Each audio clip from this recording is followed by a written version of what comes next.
तो हम 11th Lord के बारे में बात कर रहे थे। लगन कुंडली के 11th हाउस के स्वामी जब आपके चार्ट में विभिन्न भाव में स्थित होते हैं तो किस प्रकार के रिजल्ट आपको दे सकते हैं। इस वीडियो में बात करेंगे अगर 11th लॉर्ड खुद के ही हाउस में यानी 11th हाउस में ही स्थित हो तब ये कैसा रहेगा, तब आपको क्या रिजल्ट मिल सकते हैं और इस प्लेसमेंट पर आप कैसे विचार करेंगे।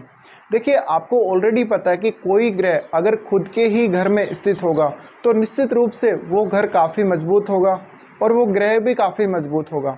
इसलिए अब आपके गेन में वृद्धि होने की संभावना है। लेकिन अब सबसे बड़ा रोल जो है आपके फ़ायदे में या आपके प्रॉफिट में या आपके गेंस को लेकर उस प्लेनेट का रोल बहुत बड़ा है। वो प्लेनेट कौन सा है, किस प्रकार का प्लेनेट है, उसकी प्रवृत्ति क्या है, वही सब आपके नेटवर्क सर्कल को डिसाइड करेगा। वही सब आपके नेटवर्क के साथ जो आपका व्यवहार है उसको डिसाइड करेगा। और आपका जो नेटवर्क सर्कल है उससे आपको कितना फ़ायदा हो सकता है, आप उससे किस प्रकार से फ़ायदा ले सकते हैं और आपकी सोच कैसी होगी अपने प्रॉफिट के प्रति, लाभ के प्रति।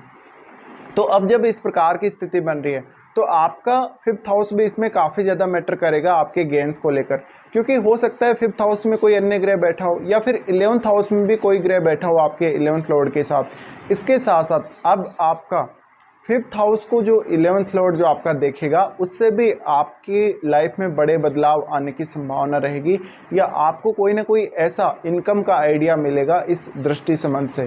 तो ऐसी कंडीशन में अब आपको पर्टिकुलरली जो ग्रह है उसके हिसाब से सोचना है और जो पब्लिक का व्यू है आपके बारे में वो भी इससे काफ़ी ज़्यादा प्रभावित होगा। जैसे सूर्य जैसा ग्रह है तो आपको मान सम्मान, प्रतिष्ठा ये सब प्राप्त होती रहेगी जीवन भर।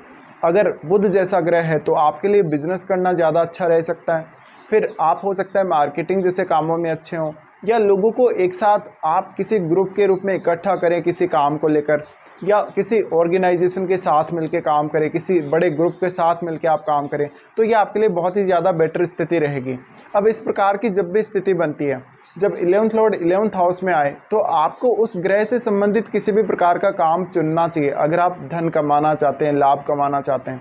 इसके साथ साथ व्यक्ति जो धन को लेकर उसकी सोच होगी वो काफ़ी प्रैक्टिकल होगा धन के मामले में और उसकी सोच एक स्टेबल थिंकिंग के तौर पे सामने आएगी। वो कभी भी अपने विचारों को बार बार बदलेगा नहीं, अपनी जो थॉट्स है उसकी वो चेंज नहीं होगी बार बार या किसी के कहने से वो नहीं बदलेगा, बल्कि उसके डिसीजन एकदम फर्म टाइप के होंगे, एकदम स्ट्रॉन्ग होंगे और कभी भी दूसरों से प्रभावित होकर वो अपने विचारों को नहीं बदलेगा। तो इस वजह से आपकी लाइफ में ज़्यादा से ज़्यादा फाइनेंशियल स्टेबिलिटी आ सकती है और आप अपने विचारों में बहुत ज़्यादा स्ट्रांगली सामने आएंगे कहीं ना कहीं। तो ऐसी कंडीशन में जो भी आप अर्निंग सोर्स ढूंढेंगे, जो भी आप धन के स्रोत ढूंढेंगे वो आपके लाइफ टाइम बने रह सकते हैं। इससे आपको मैक्सिमम सेटिस्फेक्शन मिलेगा, भले ही वो सेटिस्फेक्शन धन को लेकर है, भले ही आपके लोगों के साथ व्यवहार को लेकर है।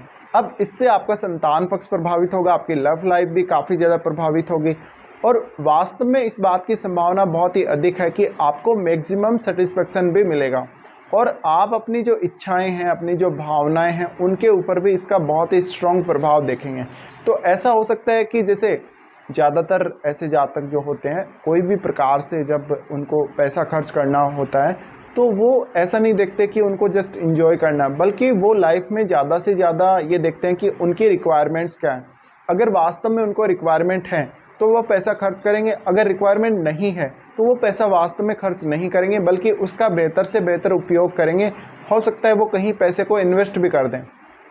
अब आपकी जो पॉपुलैरिटी है, आपका जो मान सम्मान है, जो प्रतिष्ठा है या नेटवर्क सर्कल का बहुत बड़ा होना है, ये सब आपकी अर्निंग्स पर डिपेंड करेगा। तो आप कितना अर्न कर पाते हैं, आपकी सोच क्या है, आपकी स्ट्रेटेजी क्या है पैसा अर्न करने के प्रति। इसके साथ साथ वास्तव में जो पैसा आपने अर्न किया है उससे कितना ज़्यादा आप मैक्सिमम सेटिस्फेक्शन प्राप्त कर सकते हैं अपनी लाइफ में और किस तरीके से आप अपनी इच्छाओं को पूरा करेंगे, किस प्रकार से अपनी रिक्वायरमेंट्स को पूरा करेंगे उस धन को यूज़ करते हुए। इसके अलावा आप दूसरे लोगों के लिए किस प्रकार से सहायक हो सकते हैं, दूसरे लोगों को आप कैसे गाइड कर सकते हैं, दूसरे लोगों से आप कैसे लाभ उठा सकते हैं, लोगों को आप कितना अधिक समूह में बांध सकते हैं और उसके साथ मिलकर आप खुद भी काम कर सकते हैं। इसी प्रकार से 11th लॉर्ड अगर 11th हाउस में है तो ये आप में ज़्यादा से ज़्यादा संगठित होने की प्रवृत्ति को दिखाता है, सोशल होने की प्रवृत्ति को दिखाता है और वास्तव में आप अकेले काम करने की बजाय लोगों के साथ मिलकर काम करें या किसी ग्रुप को अपने साथ जोड़ें तो ये ज़्यादा बेहतर रहता है। इसके साथ साथ सोशली पॉपुलैरिटी मिलना भी, इससे आपको बहुत ज़्यादा संभावना बनेगी। अब आपका वो ग्रह आपको देखना, जैसे कि हो सकता है बृहस्पति जैसा ग्रह हो, तो फिर आपका ज्ञान, आपका एजुकेशन, ये आपके लिए बहुत इंपॉर्टेंट होगा। अगर कोई ग्रह, अन्य ग्रह बैठा है आपके 11th लॉर्ड के साथ 11th हाउस में, तो उसका बहुत ही स्ट्रॉन्ग प्रभाव पड़ेगा यहाँ पर। अब डिपेंड ये भी करता है कि अगर 11th लॉर्ड के साथ कोई अन्य ग्रह बैठा है, तो हो सकता है वो 11th लॉर्ड का एक मित्र ग्रह हो, तो इससे आपके और भी अधिक इनकम सोर्स बढ़ने की संभावना बनेगी। लेकिन अगर शत्रु ग्रह हो, तो उसी हिसाब से आपको सेटिस्फेक्शन मिलने में बहुत ही कमी रह सकती है, धन के मामले में भी और अन्य मामलों में भी। तो 11th हाउस है वो ओनली आपका धन से संबंधित या लाभ से संबंधित भाव ही नहीं है, वहाँ पर बहुत सारी चीज़ें हैं। आपके बड़े भाई के साथ संबंध हैं, आपका एक पब्लिक को लेके जो आपका व्यू है, और लोगों के साथ आप फर्स्ट इम्प्रेशन के तौर पे कैसे सामने आते हैं, जब आप किसी से कन्वर्सेशन करते हैं, या लोगों के प्रति आपकी सोच कैसी है, वास्तव में आप लोगों को ट्रीट कैसे करते हैं, और अपने आसपास आप किस प्रकार से लोगों के साथ बिहेव करते हैं। तो ये आपकी पॉपुलैरिटी, आपके मान सम्मान को तो प्रभावित करेगा ही करेगा। आपकी जो मेंटलिटी है, आपकी लोगों के प्रति जो भावनाएं हैं, उनको भी अभिव्यक्त करेगा। तो जिस प्रकार का ग्रह होगा, उसी हिसाब से आपको रिजल्ट्स पर विचार करना चाहिए।